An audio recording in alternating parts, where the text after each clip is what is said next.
What is rebellion? Some could say that's the premise to how we got our country today.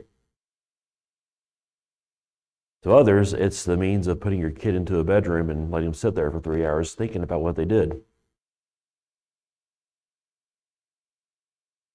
Today we're going to talk about rebellion in Korah's case, what happened to him, and some key points I want to go over with that. Numbers chapter 16, verse number 1. Now Korah, the son of Izhar, the son of Kohath, the son of Levi, and Dathan and Abiram, the sons of Eliab, and On, the son of Peleth, sons of Reuben, took men. And they rose up before Moses with certain of the children of Israel, 250 princes of the assembly, famous in the congregation, men of renown. And they gathered themselves together against Moses and against Aaron, and said unto them, Ye take too much upon you, seeing every one of them, and the Lord is... Sorry, let me start over. Ye take too much upon you, seeing all the congregation are holy, every one of them, and the Lord is among them. Wherefore then lift ye up yourselves above the congregation of the Lord. So Korah's got a pretty big band here. Could you imagine 250 guys coming in here saying, hey guys, you know what? You're really working too hard. You need to stop. It's kind of hard to say no to a big mob of people surrounding you. Of course, in our age, we're just a little tiny speck compared to the population of Israel at the time.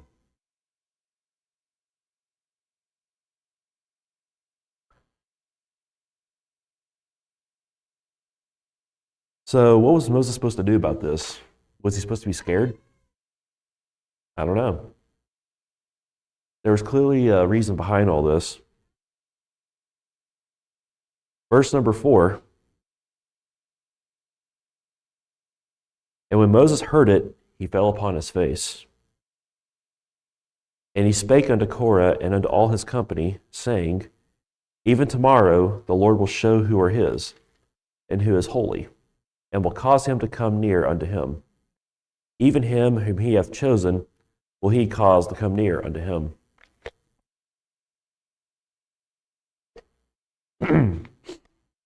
This do, take you censers, Korah, and all his company, and put fire therein, and put incense in them before the Lord tomorrow. And it shall be that the man whom the Lord doth choose, he shall be holy. You take too much upon you, ye sons of Levi. You see here Moses is kind of putting it back on these guys. And he's made a challenge. Tomorrow, we're gonna lay incense before the Lord. And whoever he chooses, he's the one that's going to be taking care of this business that these guys so want. And Moses said unto Korah, Hear, I pray you, ye sons of Levi. Seemeth it but a small thing unto you, that the God of Israel hath separated you from the congregation of Israel, to bring you near to himself to do service of the tabernacle of the Lord, and to stand before the congregation to minister unto them? And he hath brought thee near to him, and all thy brethren, the sons of Levi, with thee, and seek ye the priesthood also? For which both cause thou and all thy company are gathered together against the Lord. And what is Aaron that ye murmur against him? So Korah is from the tribe of Levi, as is Moses, and as is Aaron. So the situation here, it's not an issue of the Levites taking over the tabernacle. It seems like the issue that Korah has here is that Moses is taking over the tabernacle. And to think that it wasn't enough that whenever the Lord numbered the tribes of all the people of Israel, and this is kind of neat. I won't read all of it. Well, I guess we can read it. We've got some time for it. Numbers chapter 1.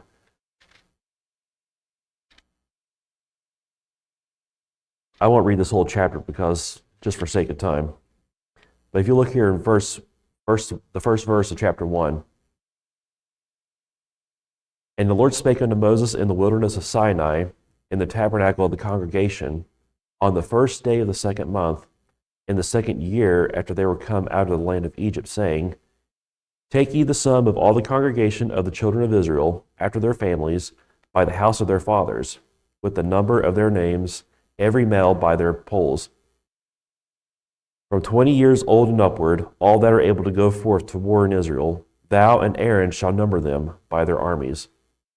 And with you there shall be a man of every tribe, every one head of the house of his fathers. So I won't go through all this part of it. He pretty much lists all the men from each tribe. Which, if you see, there are 12 names mentioned, even though the tribe of Levi is excluded. We might get into that at a later time. Verse from number 47 of the same chapter. And Aaron wrong chapter. But the Levites after the tribe of their fathers were not numbered among them. For the Lord hath spoken unto Moses, saying, Only thou shalt not number the tribe of Levi, neither take the sum of them among the children of Israel. But thou shalt appoint the Levites over the tabernacle of testimony, and over all the vessels thereof, and over all things that belong to it. They shall bear the tabernacle and all the vessels thereof. And they shall minister unto it, and shall encamp round about the tabernacle.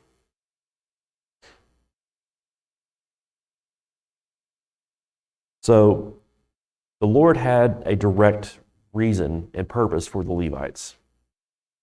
From what I'm gathering here in the reading, in the camp where the tabernacle was, the Levites were closest to it. And I guess by some extension, they were closer to the Lord in that respect, and which Moses brought up to them.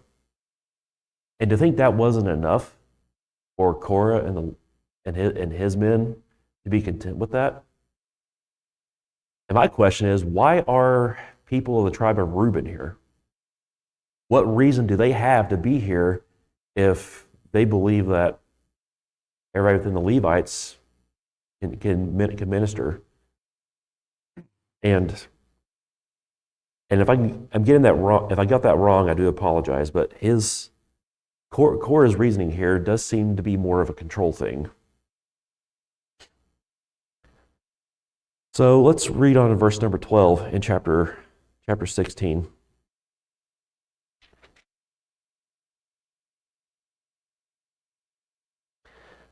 And Moses sent to call Dathan and Abiram, the sons of Eliab, which said, We will not come up. Is it a small thing that thou hast brought us up out of a land that floweth with milk and honey, to kill us in the wilderness, except thou make thyself together a prince over us? Moreover, thou hast not brought us into the land that floweth with milk and honey, or given us inheritance of fields and vineyards. Wilt thou put out the eyes of these men? We will not come up. So it seems clear that this rebellion is not just about the priesthood. It's not just about Moses taking on too much work. Apparently, these guys have a personal vendetta against Moses because he has not brought them into the promised land. Now, I take great offense to that, and Moses does too. These people were discontent with their current situation, and this is a common routine with the children of Israel. Again, we won't read these today. These are just reference points. If you look back in chapter 13 and then in chapter 14, Moses did bring them to the promised land, the land that floweth with milk and honey. What they were supposed to do, and I am summarizing here, they sent out 12 spies to spy out the land for 40 days. And 10 of those 12 spies gave an evil report that they could not take the land and that the Lord has forsaken them. Only 2 spies gave a good report and had faith that the Lord will deliver this land into their hands. Do you want to, just for a quick reference, just as a quick reference, the spy from the tribe of Reuben gave the evil report. He's the one who said, we can't take this. This is impossible.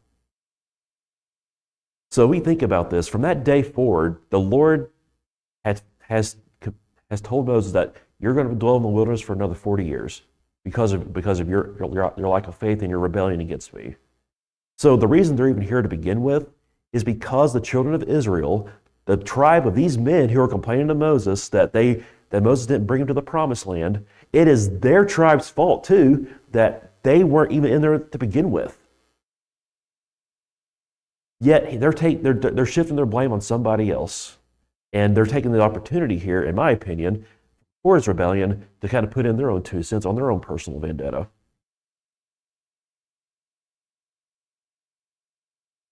So they're here because of themselves. Not these 2 men specifically, but the children of Israel is right here in this area now because of their unbelief and because of their sin against God. And they have the gall to blame Moses for that. Now, I'll say, Moses is not a perfect man. He's made many, many mistakes. And he's not going to, he's not done making mistakes. He's got a few more coming up in his lifetime. But it seems very, very arrogant for these men to come up to Moses in this manner. It wasn't about his well-being. This wasn't about him taking on too much or wanting to help. This was a matter of control. And the Lord's not going to be pleased with this. Verse 15, Moses sets our stage. And Moses was very wroth and said unto the Lord, respect not their offering. I have not taken one ass from them, neither have I hurt one of them. And Moses said unto Korah, be thou and all thy company before the Lord, thou and they, and Aaron tomorrow. And they take every man his censer and put incense in them, and bring ye before the Lord every man his censer, 250 censers, thou also and Aaron on each of you his censer. And they took every man his censer and put fire in them, and laid incense thereon, and stood in the door of the tabernacle of the congregation with Moses and Aaron. And Korah gathered all the congregation against them unto the door of the tabernacle of the congregation. And the glory of the Lord appeared unto all the congregation. So here we have received God's instructions. And the Lord spake unto Moses and unto Aaron, saying, separate yourselves from among this congregation, that I may consume them in a moment. And they fell upon their faces and said, O God, the God of the spirits of all flesh, shall one man sin, and wilt thou be wroth with all the congregation? And the Lord spake unto Moses, saying, speak unto the congregation, saying, get you up from about the tabernacle of Korah, Dathan and Abiram. And Moses rose up and went unto Dathan and Abiram, and the elders of Israel followed him. And he spake unto the congregation, saying, depart, I pray you, from the tents of these wicked men, and touch nothing of theirs, lest ye be consumed in all their sins. So they gat up from the tabernacle of Korah, Dathan and Abiram on every side. And Dathan and Abiram came out and stood in the door of their tents, and their wives, and their sons, and their little children. Moses pretty much telling them, all right, guys, tomorrow, get away from these people, because the Lord is going to be bringing judgment upon them. You stay away from these men, lest you fall into the sin and darkness with them. And let this be a good picture of us to forsake the sins and pleasures of this world. And for those that may be lost, you might be listening today. Don't stick your stakes in too deep, lest you be caught up in the snares of this world. And when the Lord comes and brings judgment upon this earth, don't be caught up in that. Let's move on. Judgment comes. Verse number 28.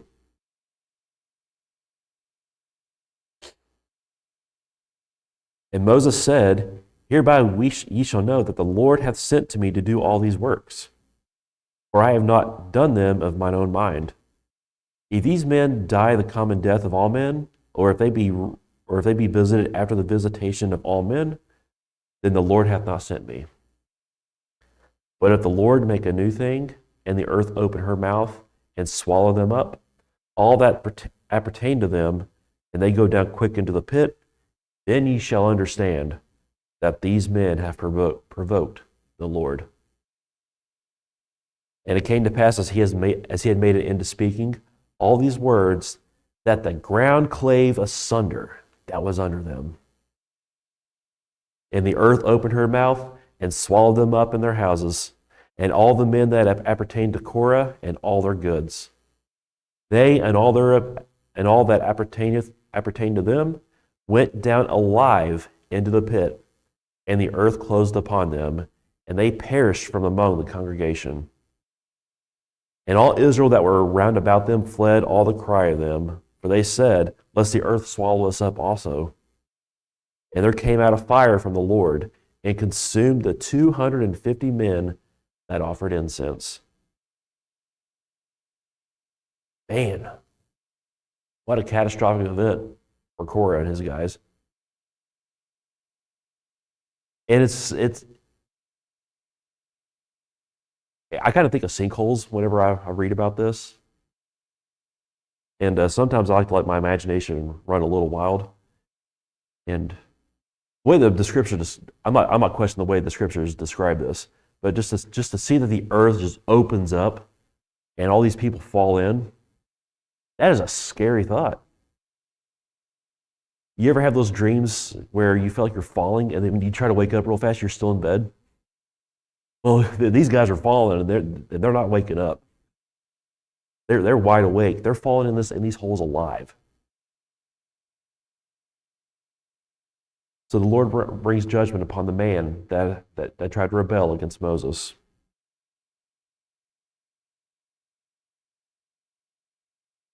So, with that said, I got some key points I want to review. Point 1, we must show reverence to the Lord's servant. You know, and really to authority. Where as a Christian, as a citizen, we are obligated to give honor to those in authority over us. As a Christian in this congregation, we are to give reverence to our spiritual leaders.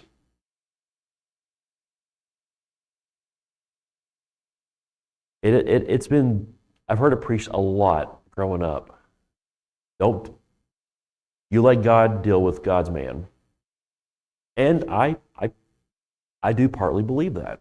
I do believe that the Lord will guide his servant, will guide the pastor, or any other leader in the church. I do believe that the Lord is to give instructions to that man or to that person holding office. And as a church member, we need to give them reverence and not show them any kind of disrespect.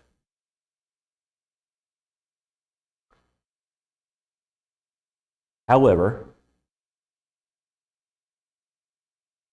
I do fear, and I do believe this. This isn't just because I heard it. I do believe this. I do believe we are capable. Not here in this specific church, but we as Christians in churches all across the nation are capable of abusing this leverage to get to get what we want. And what I mean by that, some pastors, some leaders in the church abuse their authority and take advantage of others. And I fear they may use examples like this, like Korah, as a means to get away with what they want. I don't think that's right. And again, I'm not saying anyone here is doing that, because if that were the case, I wouldn't have this conversation with you guys right now. This would have happened a lot sooner.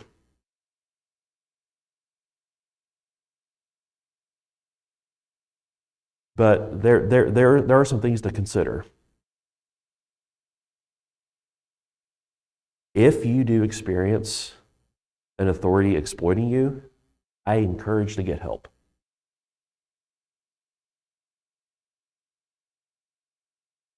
Don't let the person in the wrong use Scripture keep you from speaking up. Abuse is a very serious matter, and this church is no stranger to that.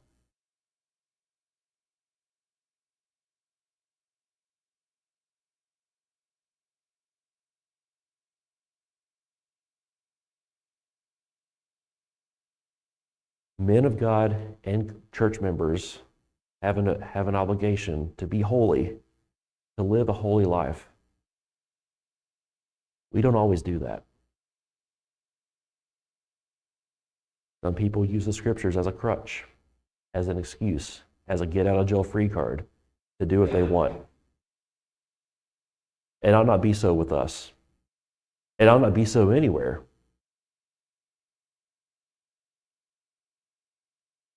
What happened here in Numbers chapter 16 was a man who was seeking control, was not content with the authority that he was under, and wanted to call the shots. That's my assessment of Korah. And by extension, the men of Reuben's tribe. They weren't happy with how things were going. And it was their fault anyway. They were the ones that did it. They're the ones that rebelled. They're the ones that sinned. They're the ones that got themselves into this place. The whole children, all of Israel did, not just these two men. It's pretty clear that the Scriptures say that these men were in the wrong. And it explains why. Because they were rebelling against God.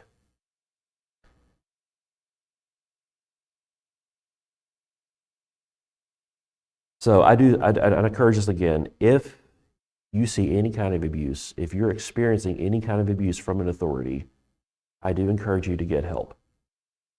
Our church, and churches should be a good place for people to come and feel safe from the world, to hear the truth of the Word of God, and to hear the message of the Lord Himself. And ought not be a place where people get away from that, or they get away with sin. So let it be as a reminder to us to be vigilant and to pay attention to the abuses that go on in our world. Point number 2. If you must rebel, and there is a time and place, pray for God's wisdom. You may be in the right. Maybe you're dealing with a situation and you're doing everything as best as you possibly can, and you're still just trying to figure out a way to present your concerns to the proper authorities to get things taken care of. Even though you're in the right, and someone is, let's say, someone at work, maybe a manager's taking advantage of you or is not treating you well, there is a time and a place to speak up about those things. Even though you are in the right, be prepared that your life may change after the conflict is done.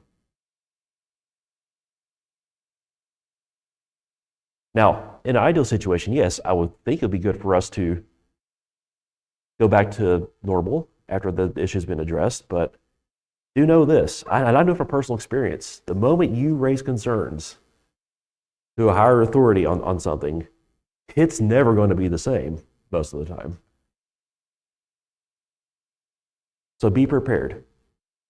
If you have to speak up about something, do it with love, do it with kindness.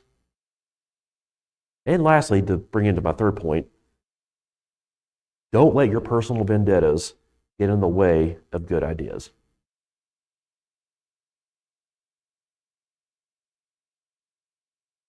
Don't take an opportunity like Korah is here and say, oh, okay, these guys don't like Moses. This guy don't like this guy. I'm just going to tag along with this guy too because I also got some problems with this guy. Don't take advantage of your friends that way. Don't use them as a crutch to kind of put your own opinions out there.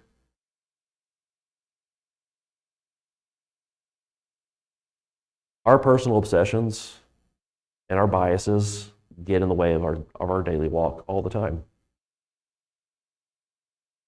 It's easy to do. I've done it I don't know, I've lost count.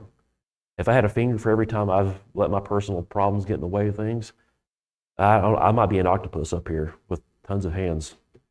I don't know. It's amazing how often that we can slip up. It's hard to be biased. It's hard to be unbiased sometimes. But with Korah's rebellion, we can see that if we can see how not to approach matters. The Bible does say that if any may have a quarrel, if you do have an issue with another brother, if someone has offended you, you can go to them in love and talk those things out. You don't have to rally the troops. You don't have to go around and gossip about the situation to all others and try to get people on your side and before you confront the person. And I wish I could say I follow that all the time. I don't.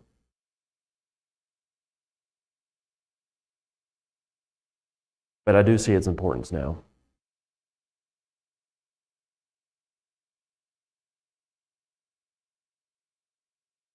Remember to respect the man that God has put in your church.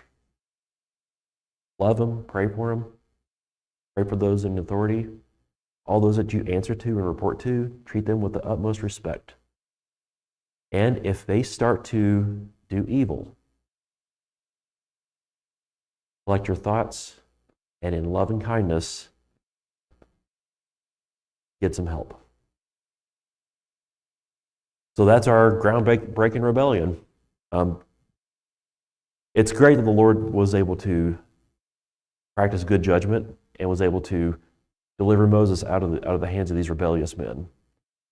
So hopefully it's been an encouragement. I know it wasn't exactly a happy-go-lucky lesson, but hope it's one that will be of good help.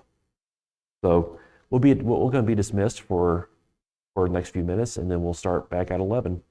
Brother Andy, would you close us out in prayer?